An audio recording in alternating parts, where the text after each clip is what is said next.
अस्सलाम वालेकुम to everyone. Ninth class की फिजिक्स के चैप्टर नंबर 1 में दूसरा टॉपिक शुरू करने जा रहे हैं हम, जिसका नाम है ब्रांचेस ऑफ फिजिक्स। अब जैसे हमने पिछले टॉपिक में पढ़ा था, अगर आपको याद हो, हमने ये पढ़ा था कि जो साइंस है एक बहुत ही बड़ी फील्ड है। ठीक है बच्चों, तो साइंस की 3 मेन ब्रांचेस हैं। फिजिक्स है, केमिस्ट्री है और बायोलॉजी है। साइंस की ये 3 मेन ब्रांचेस थी। अब इन्हें हम ब्रांचेस क्यों कह रहे हैं, फिजिक्स, केमिस्ट्री, बायोलॉजी को और साइंस की? क्योंकि जो फिजिक्स है ना, ये साइंस से ही निकली है। ये यूं समझे एक किस्म की साइंस है। ये केमिस्ट्री साइंस से निकली है, या यूं कह लें कि खुद केमिस्ट्री एक किस्म की साइंस है। तो इसे इसलिए इस वजह से हम इन्हें ब्रांचेस कह रहे थे।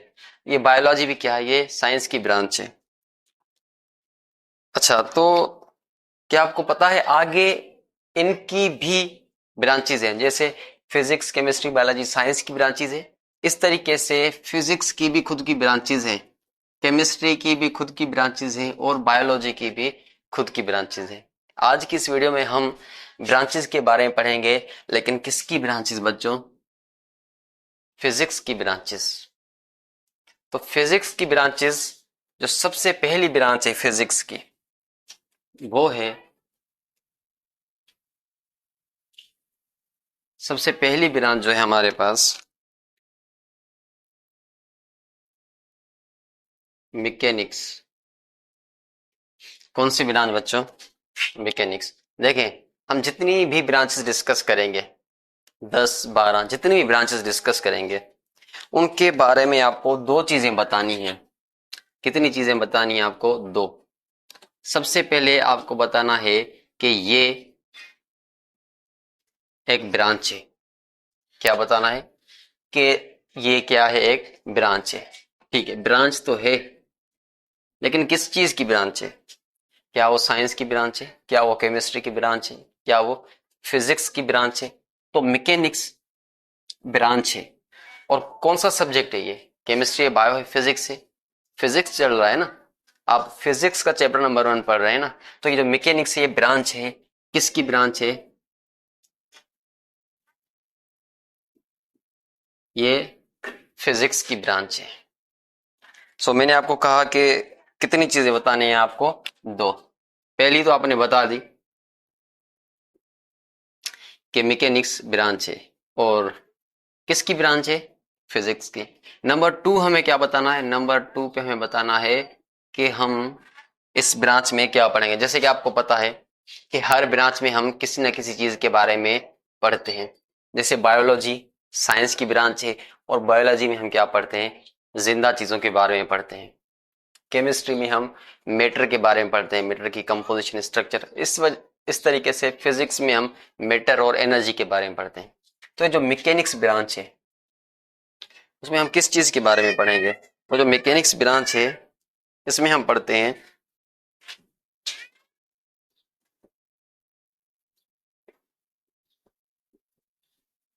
चीजों की मोशन के बारे में।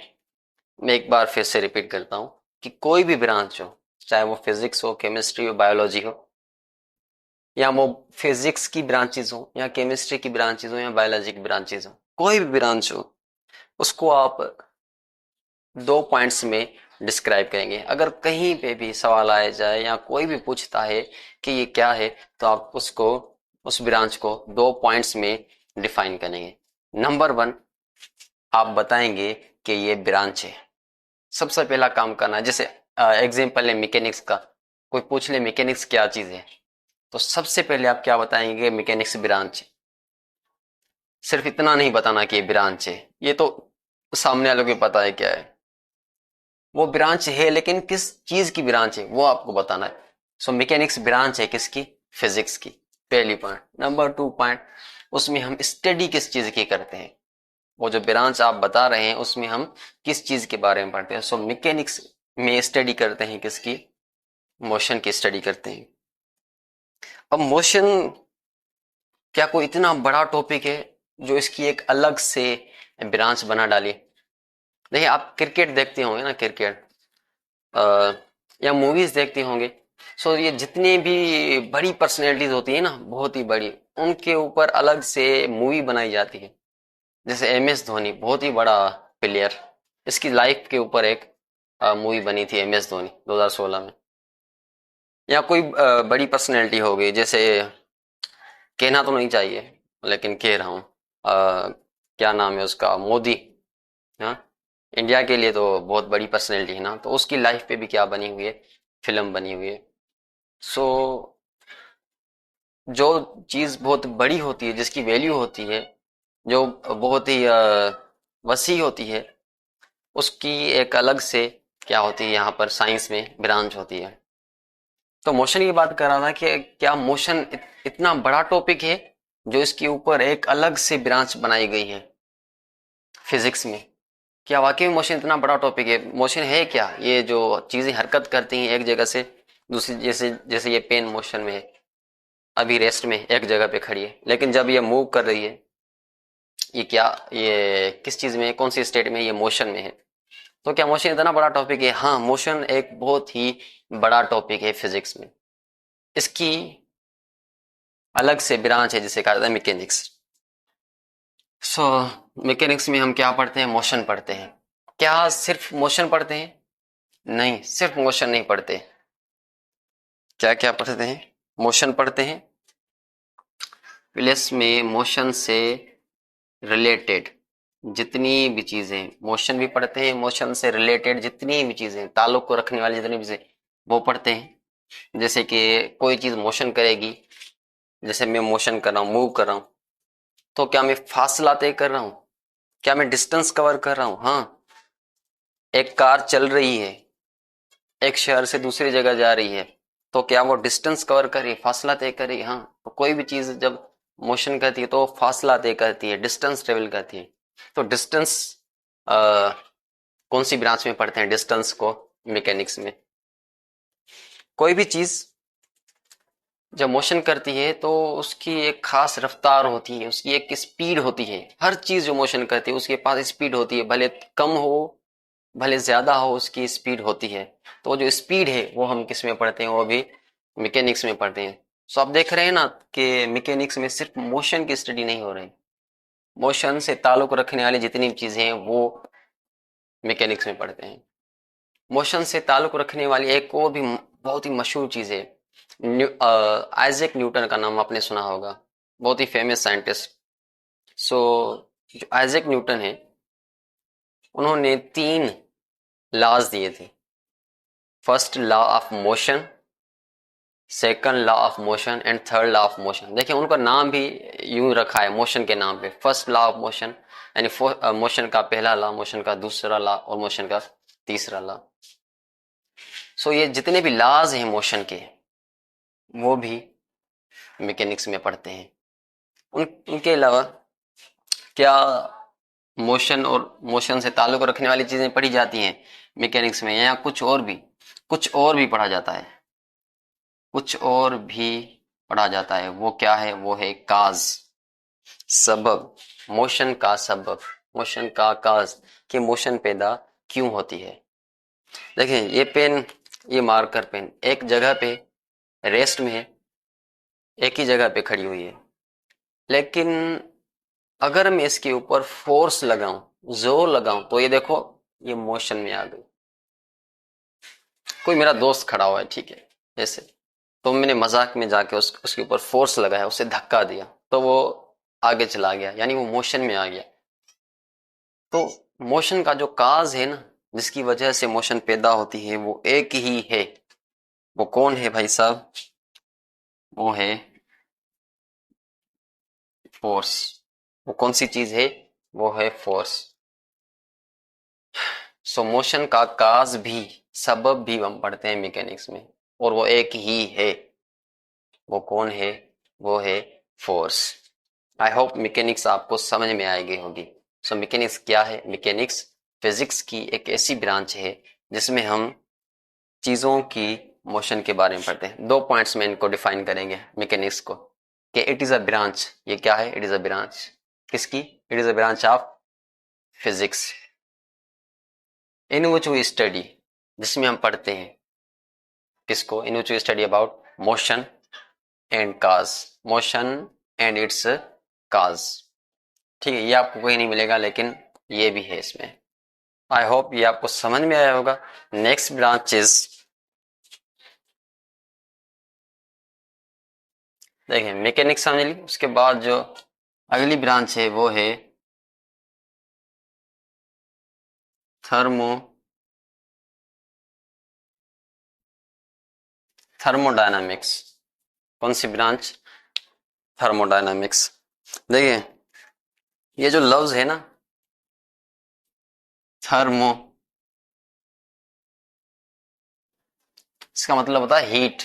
लफ्ज आपने कई सारी जगहों पे सुना होगा, थर्मो, जैसे थर्माश, थर्माश में है लफ्ज थर, उसके अलावा थर्मोमीटर में है ये लफ्ज, और भी बहुत सारी जगह हैं जहां पर ये थर्म लफ्ज यूज होता है।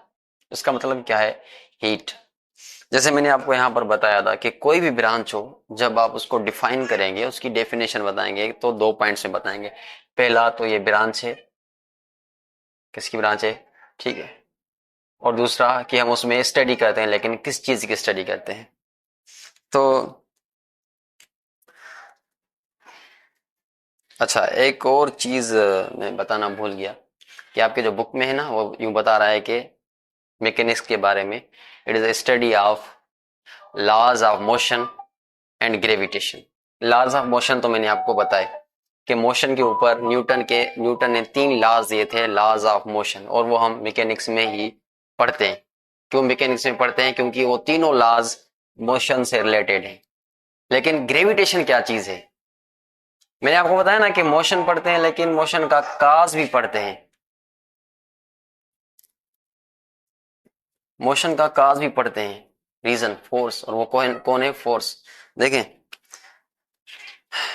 ये मार्कर हाथ में है, ये मोशन में है, रेस्ट में, ये रेस्ट में है, लेकिन जैसे ही मैं अपना हाथ हटाऊंगा, ये कौन सी स्टेट में आ जाएगी, ये हरकत में आ जाएगी, मोशन में आ जाएगी। मैंने तो इसके ऊपर कोई फोर्स नहीं लगाया, मैंने सिर्फ हाथ हटाया है, कोई फोर्स नहीं लगाया। तो फिर ये मोशन में कैसे आई, अगर मैंने उसके ऊपर कोई फोर्स नहीं लगाया? तो यहां पर कोई अलग फोर्स है जो इस पे लग रहा है, कोई एक ऐसा फोर्स है जो मैं नहीं लगा रहा, कोई और इस पे लगा रहा है और इसको अपनी तरफ खींच रहा है। वो आप गेस करें कौन सा होगा। ये जा कहां की तरफ रही है, नीचे जा रही है, धरती की तरफ जा रही है। तो जरूर ये फोर्स कौन लगा रहा है, धरती। और इस फोर्स को कहते हैं हम फोर्स ऑफ ग्रेविटी। क्या कहते हैं हम, ग्रेविटी। जो आपने शायद कहीं ना कहीं पे सुना होगा कि ग्रेविटी क्या है। तो ग्रेविटी एक फोर्स है जो बहुत बड़े ऑब्जेक्ट्स लगाते हैं, जैसे जमीन, छोटे ऑब्जेक्ट्स भी लगाते हैं, लेकिन उनका फोर्स महसूस नहीं होता। जैसे अगर कोई छोटा बच्चा आपको धक्का दे, वो इतना महसूस नहीं होगा जितना कि एक बड़ा आदमी आपको धक्का दे। सो ये जो फोर्स ऑफ ग्रेविटी है, ये उन चीजों का ही महसूस होता है जो साइज में बहुत ही बड़े होते हैं, जैसे हमारी धरती, जैसे सूरज, जैसे दूसरे प्लेनेट्स, जुपिटर वगैरह। ठीक है, तो स्पेन पर हमारी धरती, अर्थ फोर्स लगा रही है, और इस फोर्स को कहते हैं ग्रेविटी, या इसके लिए दूसरा लफ्ज यूज होता है ग्रेविटेशन। कौन सा लफ्ज, ग्रेविटेशन। तो क्योंकि फोर्स की स्टडी हम मैकेनिक्स में करते हैं, फोर्स के बारे में हम कौन सी ब्रांच में पढ़ते हैं, थर्मोडायनेमिक्स में नहीं, इलेक्ट्रिसिटी में नहीं, कौन सी ब्रांच में पढ़ते हैं, मैकेनिक्स में पढ़ते हैं। तो ग्रेविटेशन कौन सी चीज, ग्रेविटेशन भी तो फोर्स है ना, ग्रेविटी भी तो फोर्स है ना, तो उसको भी हम कहा में पढ़ेंगे, मैकेनिक्स में। तो इसी वजह से बुक में लिखा गया है कि it is the study of laws of motion, laws of motion मैंने आपको बताया, and gravitation. It is the study of laws of motion and gravitation. So gravitation की स्टडी मैकेनिक्स में क्यों करें, और वो क्या होता है, इसलिए हम करें क्योंकि वो एक फोर्स है, और फोर्स को हम मैकेनिक्स में पढ़ते हैं। अब आते हैं थर्मोडायनेमिक्स में। सो जैसे कि मैंने आपको बताया था कि आपको दो दो पॉइंट्स में डिफाइन करा है। सो सबसे पहले हम बताएंगे कि थर्मोडायनेमिक्स एक एक ब्रांच है। क्लियर है, कोई डाउट है, ब्रांच ही है ना। आदमी तो नहीं है ना, पेन तो नहीं है ना, मोबाइल तो नहीं है ना, ब्रांच ही है ना। अच्छा ठीक है, ब्रांच है तो किसकी ब्रांच है? फिजिक्स की, केमिस्ट्री की, बायोलॉजी की, किसकी? तो ये ब्रांच है, फिजिक्स की ब्रांच है। नंबर 2, इसमें हम क्या पढ़ते हैं, स्टडी कौन सी करते हैं, किस चीज की स्टडी करते हैं? तो हम इसमें स्टडी करते हैं, हम यहाँ पर स्टडी करते हैं हीट की। किसकी स्टडी करते हैं? देखिए नाम में ही हीट आ रहा है, थर्मो मीन्स हीट। तो स्टडी करते हैं किसकी? हीट की। क्या सिर्फ हीट की स्टडी करते हैं थर्मोडायनेमिक्स में? नहीं, हीट की भी करते हैं, प्लस में टेम्परेचर की भी स्टडी करते हैं। टेम्परेचर, हीट की भी स्टडी की जाती है और टेम्परेचर की भी स्टडी की जाती है। सबसे पहले आते हैं हीट क्या है।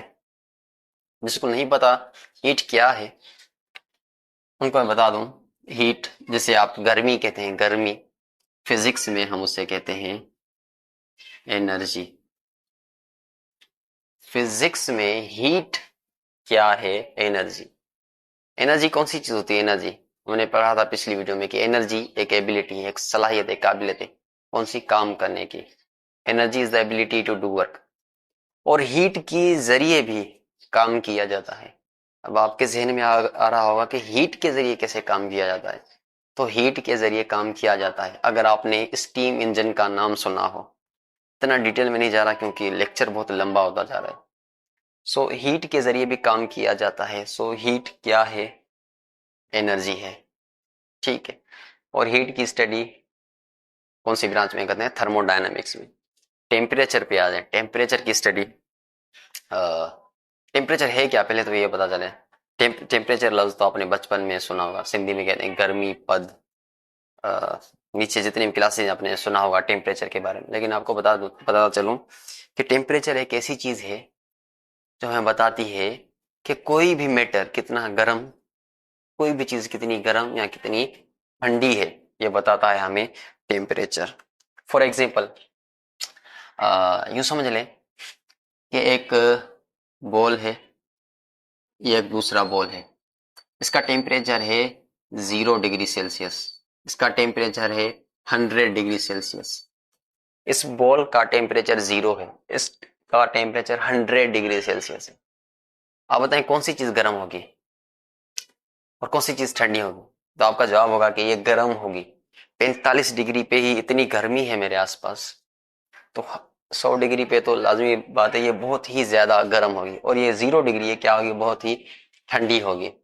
आपको कैसे पता चला कि ये गर्म है ठंडी है? क्या आपने इनको टच करके देखा? नहीं, आपको इनके टेम्परेचर के जरिए पता चला। क्योंकि मैंने आपको टेम्परेचर बता दिया तो आपको पता चल गया कि ये गर्म होगी ये ठंडी। तो टेम्परेचर क्या है?